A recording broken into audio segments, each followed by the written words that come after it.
सोलापूर शहरातून माणुसकीला काळीमा फासणारी एक संतापजनक घटना उघडकीस आली आहे।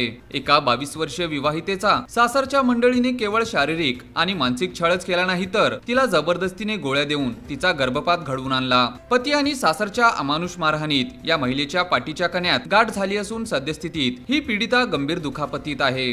शनिवार पेठेतील रहिवासी सिमुनम माज चांदा हिचा विवाह होडगी रोड परिसरातील मोहम्मद माज याच्याशी झाला होता।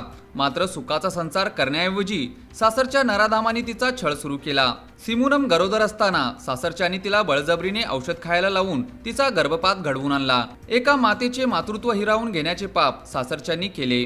पती आणि सासरच्यांनी तिला इतकी बेदमारहाण केली की तिच्या पाठीच्या मणक्यात गंभीर दुखापत होऊन तिथे गाठ निर्माण झाली। प्रकृती खालावल्यानंतर सासरच्यांनी तिला माहेरी सोडून दिले। तिच्या वडिलांनी तब्बल 12 लाख रुपये खर्चून मुंबईत उपचार केले, मात्र सासरच्यांना पाझर फुटला नाही। या प्रकरणी सिमुनमने दिलेल्या फिर्यादीवरून पोलिसांनी गुन्ह्यांची चक्र फिरवली। लग्नात दिलेले दागिने, शैक्षणिक कागदपत्रे आणि प्रमाणपत्रे स्वतःकडेच ठेवून घेत तिला घराबाहेर काढणाऱ्या 8 जणांविरोधात गुन्हा नोंदवण्यात आला आहे। या प्रकरणी पती माज चांदा, सासरे असलम चांदा, सासू तहसीन चांदा, ननंद तहमीम, ननंदेचा पती हबीबुल्ला, मामे सासरे अल्ताफ कुमठे, मामी सासू जस्मीम कुमठे व शाहनवाज यांच्यावर गुन्हा दाखल करण्यात आला आहे।